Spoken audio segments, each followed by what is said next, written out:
What's up, Purist? It's Bob from Purist Motorsports. We've got three things we're going to go through today. One is this hood, and some of you may recognize what kind of piece that is. Two is the Supercharger, which we've posted about before, so we're going to give you a peek on that. And three, we'll show you how to take care of the back side of a wheel, clean a wheel up. So come on, let's take a look together.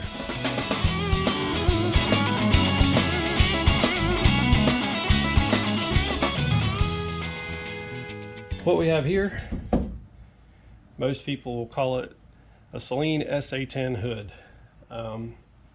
Unfortunately, that's only half right. It is actually a Saleen SC hood for 1993 that was used on the SA-10. It just so happens there are more SA-10s produced than 1993 Saleen SCs.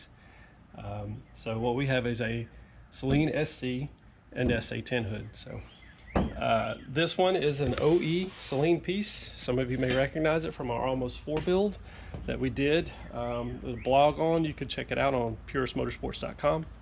There's 10 years worth of blog posts, and this hood adorns the car early on, and we had a friend that was able to have some replicated that were just like the first run of hood.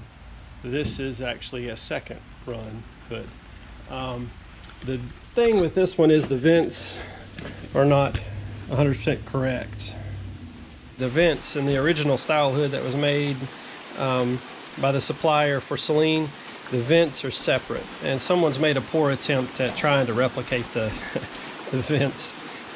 We've got someone who's capable of making this, and we'll put the correct vents in it, but for now this will do. We've got a lot of prep to do on this. It's been primered with a rattle can, and this has been added. We didn't do that. It was done this way when we bought it. Maybe someone was doing that to help sell it. But this is an original Saleen piece, which I think is fitting for this car. This is the style hood I'd like to keep on it. It does not fit very well. That's typical of these. For whatever reason, they just don't fit very well. This one seems to line up okay. It's not bolted down yet, but we'll see how it fits once we get it all set in place. But that's the hood we're going to use, and then we're real close to being able to drive it. If you want to learn more about Almost 4, go to the website puristmotorsports.com and check out the Almost 4 build. There's 10 years worth of information and other SA-10 info as well. Let's show you how to take care of the backside of a wheel in short order. Trying to get these wheels ready for paint, and just want to give you a tip of what I'm using to get the brake dust and grime off the back of the wheel. You can see it's really caked on. That's typical of any car that's been driven. So I use an SOS pad. It can be a little aggressive. It's not something you want to use on a really nice wheel or one that's in good shape. This is for restoration purposes, but this makes for quick removal of all the brake dust and stuff on the back side of the wheel. And if you're good with your hands, you can use it on the front side as well. Again, only if you're in a restoration of a wheel. This will eat through paint, it will scuff the paint, and you'll end up having to take multiple layers of sandpaper, starting with like 600-800 grit up to 1,000-1,200 to make everything smooth again. But to get stuff clean and then work its way back into polishing, if you're in a restoration, this makes quick work, because they were made to clean out ovens. It was an oven, you know, cleaning tool, but I use them. They work really well, and we'll show you how. I'll just give you a little time lapse of this, but this wheel will probably be pretty clean in about 30 minutes. I need to remove the wheel weights first and then wash it down. So tune in. Some say that they will never ever lose time, but at the moment of any moment, it'll catch you, grab you from behind. I have witnessed this. It isn't what it seems to be. We take for granted the chances given. We run away with an empty memory.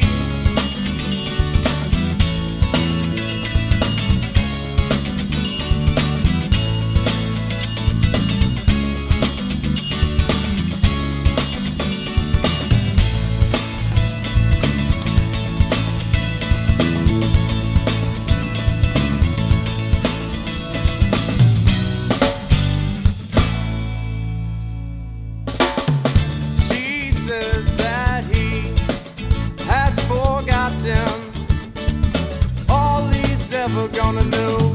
She shares the stories of good and bad, but then it slaps him.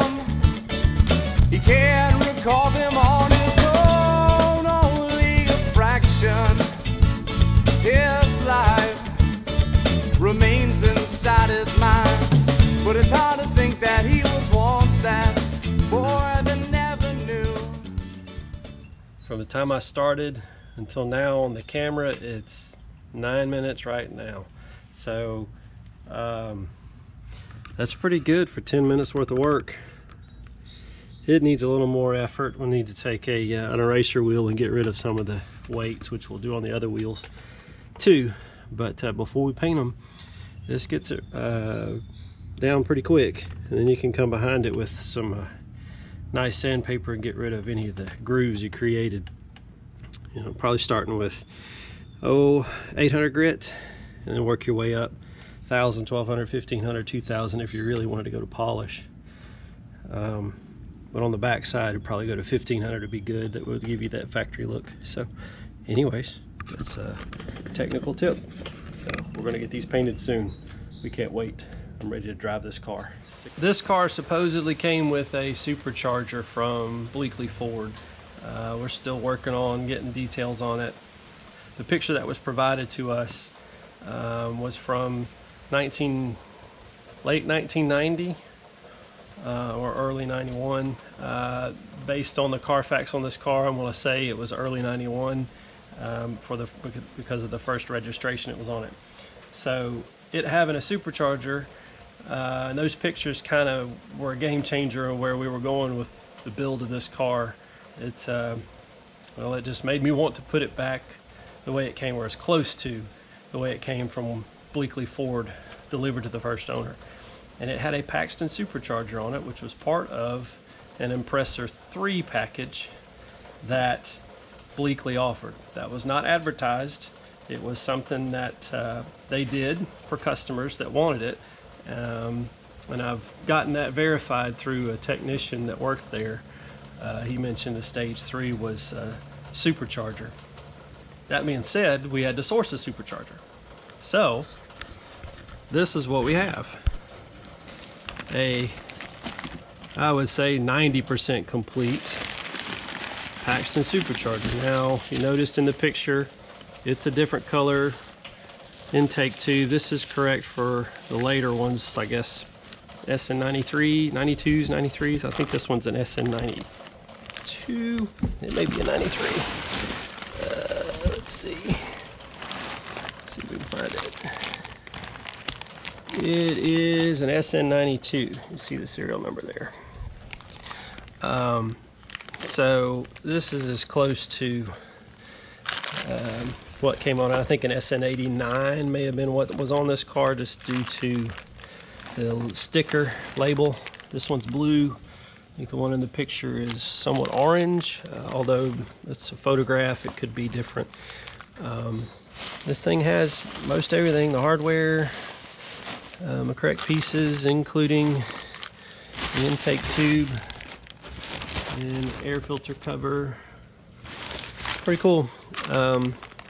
Ironically, this design is used in the late 80s, early 90s.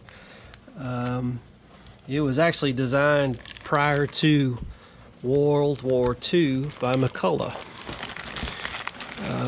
McCulloch made this style of supercharger, and it stayed relatively unchanged through that time period up through the 80s, early 90s, and then it was pretty much replaced by modern day units by Vortec, and then again Powerdyne came in with a different design with a belt-driven supercharger. So it's pretty cool. We got that.